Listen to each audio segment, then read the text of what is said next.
Hi, I'm Rosie David. I'm the Student Wellbeing Manager for the Upper School, and I'm here to just give you a bit of information on wellbeing for your child during the exam period. Now, this is a really big topic, so I split it into 5 smaller sections. We'll first of all look at a bit of general wellbeing, why they might feel stressed and anxious, looking at the development of the brain and what we can do to combat those feelings.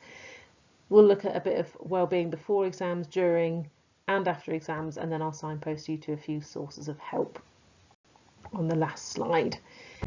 So thinking about general well-being, we'll look at what's happening in the brain and how the teenage brain reacts to difficult situations, how that might include fight, flight or freeze, looking at the build-up of stress, and then finally looking at some techniques for helping and coping with those feelings that they might be experiencing. So here we have a very accurate picture of a brain, and the brain begins to develop when we're a tiny child with the amygdala. This is where our basic emotional responses and our instincts happen. And as we grow, then the brain develops from the back forwards, so it develops through the ventral striatum, which is the reward center, especially sensitive during the teenage years, and the parietal lobe, which is where processing of language and instruction happens, and through to the prefrontal cortex, which is responsible for planning and reasoning. Now, this isn't fully developed into the teenage years and isn't actually fully developed until about the age of 25, and it develops throughout adulthood. So the idea that all these things working together in a functioning brain together is something that should be happening during adulthood, and is being learnt during the teenage years. The fact that it's harder to plan forwards and to reason through instructions, to not just be really focused on that reward centre, is why teenagers might take a few more risks and make a few more poor decisions at times than adults. So when a child is stressed, this ability to reason, to forward plan, to process language and instruction, and potentially even the reward centre is stripped away, and they are left with the functioning of the amygdala. Obviously, they still have those other portions of their brain, but they are not able to function together as well. They're not able to look at appropriate actions, they're not able to look at appropriate risk, and they're left with those emotional responses of the amygdala. And that's when they're in crisis. So this crisis moment is happening in the child's brain, and in their bodies, in a reaction to this, adrenaline and cortisol, the 2 stress hormones, are released by the body. Now, this is a prehistoric response. It's unnecessary for many modern situations, but when they're feeling stressed, that heightened stress and anxiety, it can cause these hormones to be released. They are released to combat danger, so they do increase your heart rate, make your breathing more rapid, put more blood towards your big muscles and your heart and your lungs, increase your alertness. They raise your blood sugar levels in order to give your body lots of energy for action, and they prepare us for the fight, flight or freeze mode. So if you can imagine that your child is in this crisis moment, they've got all this adrenaline in their bodies, they've got the cortisol in their bodies, their bodies are reacting to a dangerous situation. Once that passes, it's worth remembering that they are going to feel tired, they are going to be achy, they might be hungry, thirsty, emotional, they might have a cry, and that's a reaction to just the physical things that are happening in their body. So they've had this moment of crisis, the stress hormones have been released in the body, and they're having this instinctive reaction. So it could be that they have a fight reaction. So they might be displaying any of these behaviours. Now in school, then we have a saying that behaviour always tells us something. So if your child is displaying these behaviours, it may be that they're having this instinctive reaction. Because their language processing isn't as good at this time, then it may be that they aren't able to process your instructions very well. It may be that they react worse to being spoken to more. It's worth remembering in these situations that actually matching their energy is probably going to incite the issue. And what they really need from you is something calm, helping their brain recover its processing and reasoning, and then moving forwards from there.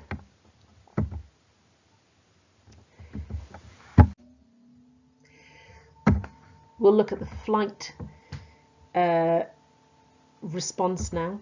So again, when they're having this instinctive response, if they're in this flight mode, then it could present as any of these behaviours. You might find that your children are being really fidgety, they're panicking, they're restless, they can't sit still, they want to escape, they're feeling very preoccupied, they're procrastinating, and they aren't able to function. So they will need a break at this point. They will need you to remember that they are scared, and they need to employ the coping techniques that we will talk about in a minute, and then they need to come back to their task with your support. So the final one that we'll look at is the freeze reaction, and this is just basically where they are unable to function. They don't know, they can't complete the tasks that they need to do. They feel helpless. And again, something worth remembering is that the children aren't able to be receptive to trying new things when they're in this crisis mode. They are going to need to practice their coping techniques before they get to this instinctive situation, so that they are more effective when the difficult moment hits. Thinking about stress then, I find this a really helpful way to visualise stress for young people. As we know and remember, it's easy to become overwhelmed in the teenage years, so I like to look at it as a bucket. There might be small things that fill up the bucket that we might not even know about. What if we need the loo in the exam? And there are loads of things, and the more that they happen, the more things that happen, the more the bucket fills up, and eventually the bucket is full. One more thing will make the bucket overflow, and they will hit that moment of crisis. The brain will stop reasoning, the instinct kicks in, fight, flight or freeze, and then we see those behaviours and that inability to function well. So the thing that we need to do for children in this situation is give them a tap. With the outlets of different things like hobbies, these calming techniques, mindfulness, relaxing, increasing their dopamine, spending time with friends, the stress will be gradually let out of the bucket. Now, this goes all the way down to the bottom, and I don't think that's realistic, but there will be more space to deal with those difficult times. They will be able to be more resilient, and they won't be living in a constant state of near crisis or full-blown crisis. That instinct won't have to kick in because their brains won't be getting to the point where they're unable to function. So thinking about how to help, and a big part of this is recognising the feelings and then moving on to using the techniques. And these, I would say, are our taps for our stress bucket. We've got some breathing techniques, some grounding techniques. We'll think about categorising worries, positive self-talk, thinking about preparation, and adopting some long-term wellbeing and coping strategies. Okay, so here you can pause the video if you want to have a bit of a better read. There's a lot here, so I'm not going to go through each one, but breathing is one of the easiest and most effective ways of combating the adrenaline in the body. My favourite is square breathing. So this is where you inhale for 4 seconds, hold your breath for 4 seconds, exhale for 4 seconds, and then hold your lungs empty for 4 seconds. The actual therapeutic part of the breathing is the exhalation and the clearing of the lungs. So it's really important to really push all the air out. That's going to be the part that really helps.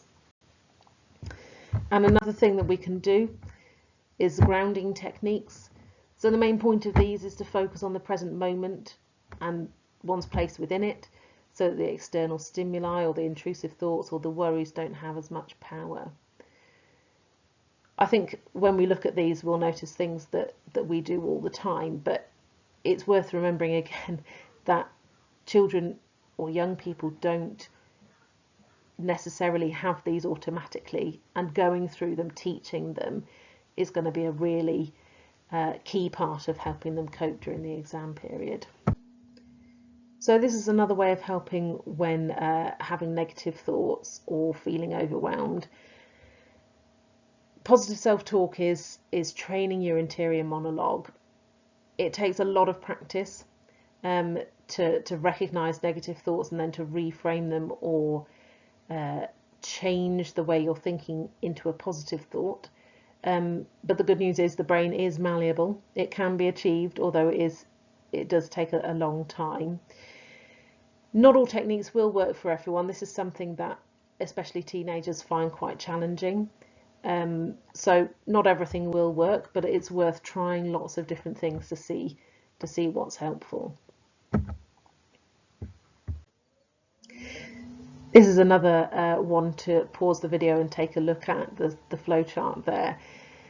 But it's basically looking at the worry that a child might be having or that a person might be having, and then categorizing that worry. Is it a hypothetical worry? Is it something that we can't change or that hasn't happened yet? Or is it a practical worry that we can do something about?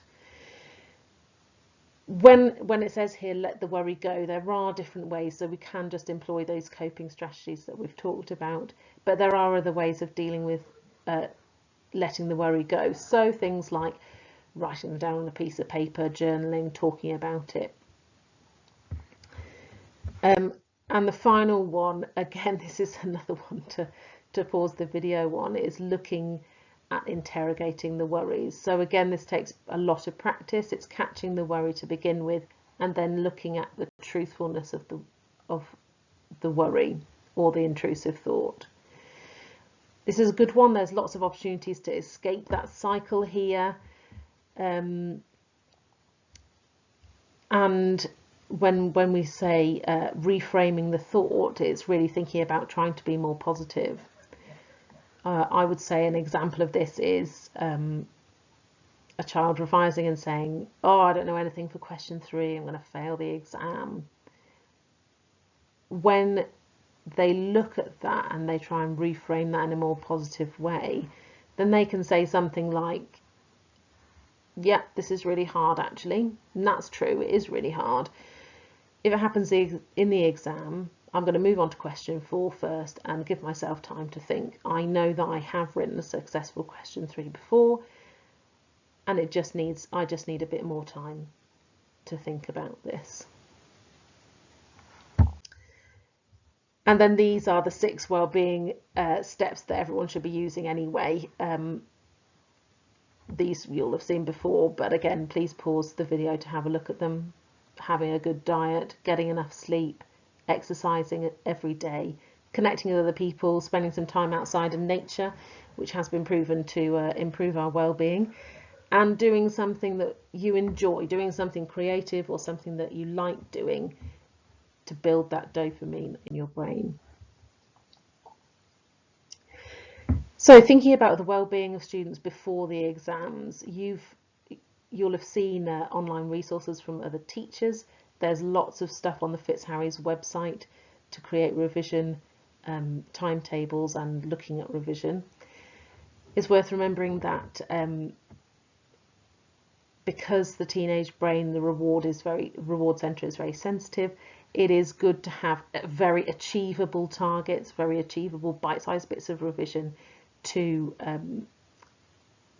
do. So ensuring that their revision timetable doesn't say just revise physics. It gives a measurable or a SMART target, which we would say is specific, measurable, achievable, relevant and time bound. So half an hour spent revising, voltage and how you measure it would be a much more effective way of revising.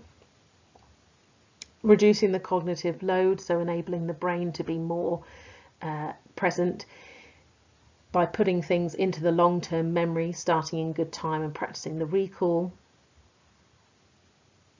And combating intrusive thoughts about exams with positive self-care, practicing those calming techniques so that when the time comes to use them, they are there in the arsenal of self-care for your young person. During the exams, I think it's really important to remember to be realistic. It is going to be really hard. It's a difficult time, not just mentally, but also physically. They get very tired. And there will almost certainly be moments of crisis. They need calm support at home, space and understanding, and they need to really deliberately empty the stress bucket. They need some dopamine. Again, we all know this, but practical advice: having enough sleep, eating well, having lots of water, getting things ready the night before, and not doing last minute cramming to keep that cognitive load low, making final notes to prompt their recall, and just remembering to use those coping techniques. Even during the exam, they can practice breathing, and that will help them to combat those moments where they're feeling like things are getting out of control. Thinking about their well-being after the exams, there's nothing they can do then, but there's nothing stopping them worrying about it. They can't change their results, but they can make practical decisions, thinking about how they might combat those worries. They might need to make a plan B for September. They can always make their decision when they get their results. You can turn down places. They can make a plan for results day itself, make some fun plans with friends, get some dopamine, do some deliberate self-care, not just sleeping all day. Okay, so here we've got some sources of help for you. It's worth showing and talking to your child about who can help, working out what they might do in school when there's an issue, so that they have that strategy in their arsenal for if it happens. It's always good to plan and practice. If you have any questions, then I put my email on the first slide, so just drop me an email, and my door is always open to your child. Thank you.